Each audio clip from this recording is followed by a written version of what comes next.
Bonsoir à tous, bienvenue dans votre quotidienne de ce lundi 16 décembre. On se retrouve au cœur de la rédaction de Maritima. À la une, ce soir, le désarroi en milieu psychiatrique public. Cet après-midi, devant l'ARS à Marseille, plusieurs dizaines de soignants se sont mobilisés.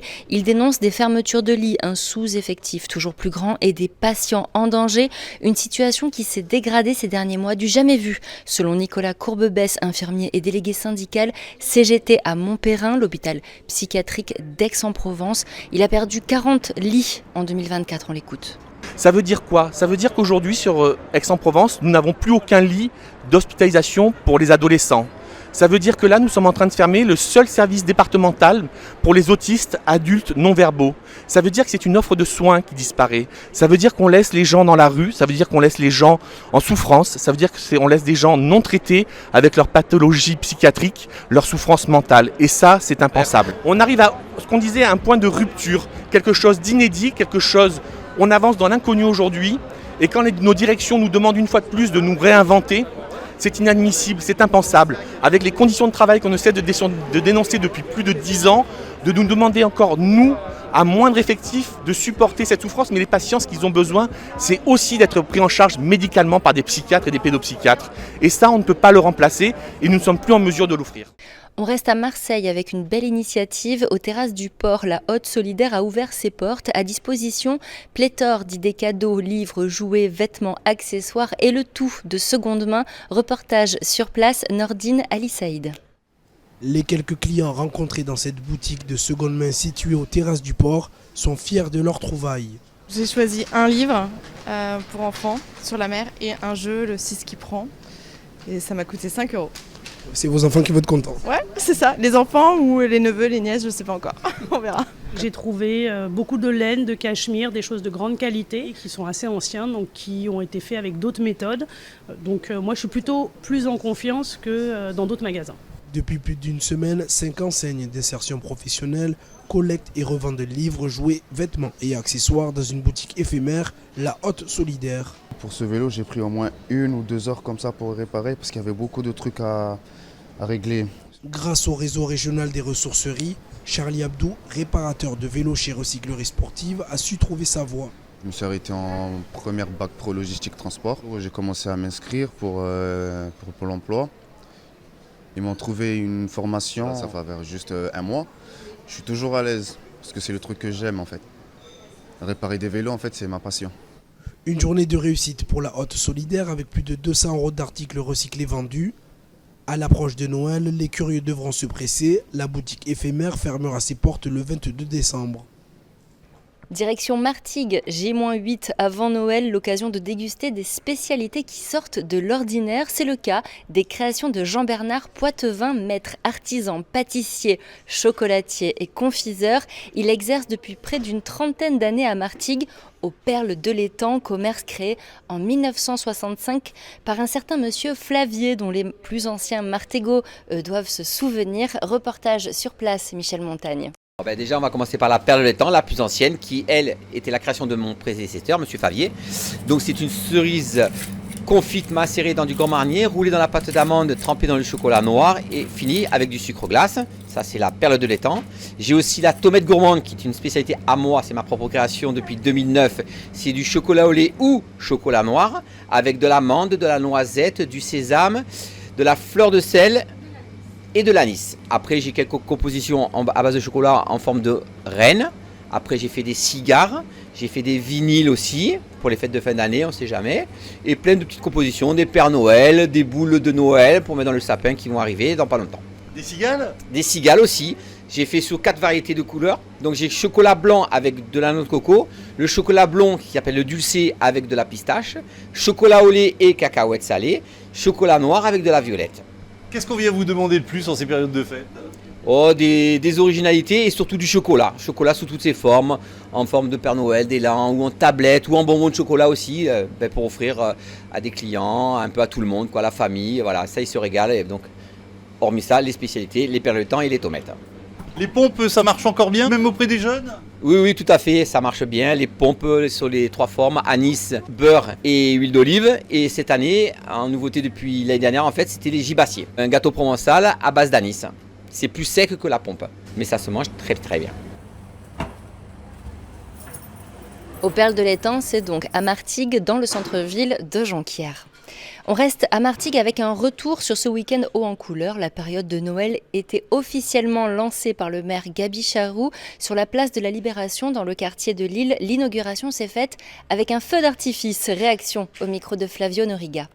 5, 4, 3, 2, 1, top! J'ai aimé le tout, il n'y a pas de mots franchement, j'ai les yeux tout illuminés, on dirait une enfant. Ça lance les fêtes de Noël et franchement c'est un bon commencement pour les fêtes de Noël. Surtout le feu d'artifice. Oui, surtout le feu d'artifice, ça explose, c'est magnifique. Et avec le feu d'artifice, c'était trop beau. Est-ce que ça vous fait pas aussi retomber un peu en enfance pour vous? Bah ouais. On aimerait trop revenir en arrière, hein. Mais on a de la bouteille maintenant, c'est fini. Hein. C'est très bien, non, c'est très bien.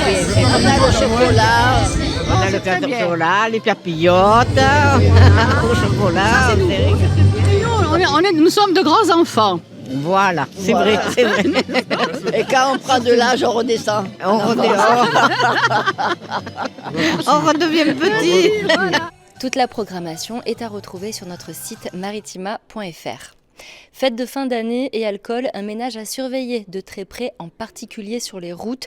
L'association Prévention Sécurité Routière était à Aix-en-Provence vendredi pour sensibiliser les passants aux effets de l'alcool grâce à des ateliers qui simulent l'état d'ébriété.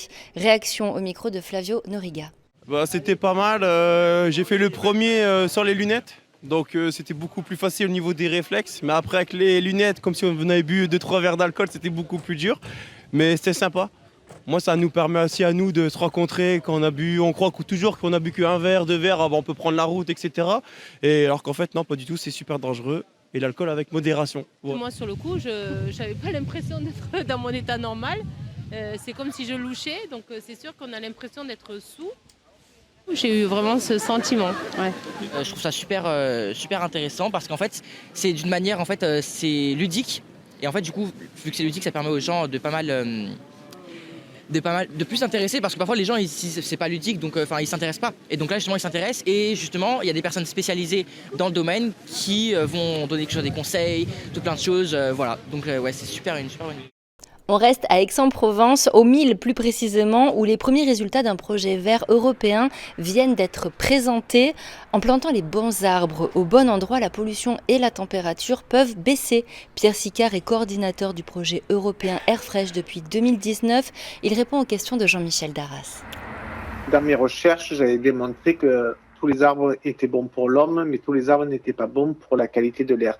En fait, ce qu'on a démontré, c'est que certaines espèces végétales peuvent dégrader la qualité de l'air. Les érables, les tilleuls, le platane, ce sont des bonnes espèces végétales d'un point de vue qualité de l'air et atténuation de la température. À l'inverse, il y a des espèces végétales peu recommandées. Certains pins, certains chênes, le chêne vert par exemple. La pire, c'est l'eucalyptus. Le chêne vert, si vous plantez 100 chênes verts, vous rajoutez dans l'atmosphère toutes les années 3 tonnes d'ozone. Vous imaginez si vous plantez 1 milliard d'arbres, alors là c'est la stratégie que le président Macron a lancée, c'est d'ici 2032, c'est 1 milliard d'arbres supplémentaires suite aux incendies dans le sud-ouest. Donc vous imaginez si vous plantez 1 milliard d'arbres qui sont néfastes, qui dégradent la qualité de l'air, ce que ça pourrait avoir comme conséquence. À la page sport, pas de victoire pour l'Olympique de Marseille ce week-end face à Lille, mais un match nul, un but partout qui confirme les bonnes dispositions actuelles du club olympien. Les Marseillais gardent néanmoins leur 2e place au classement derrière le PSG. Retour sur le match face au LOSC avec les détails du magnifique but inscrit par Quentin Merlin.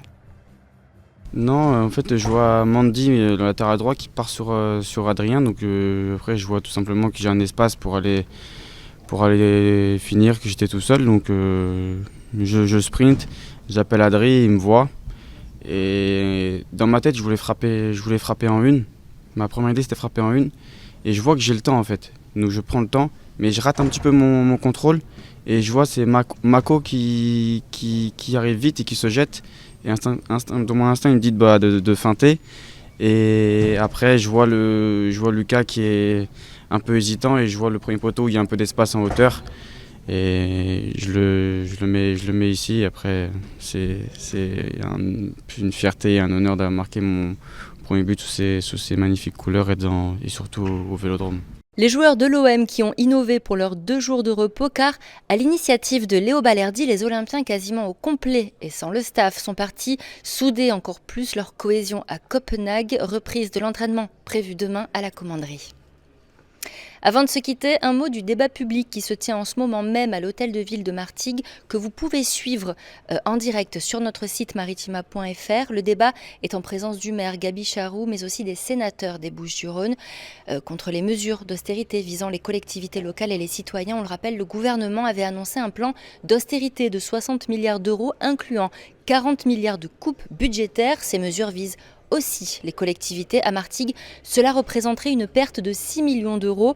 Un événement donc à suivre en direct sur notre site maritima.fr. C'est la fin de ce journal. Merci de l'avoir suivi. Demain, retrouvez les infos avec Laurence Durando. Tout de suite, la météo. Excellente soirée et à demain.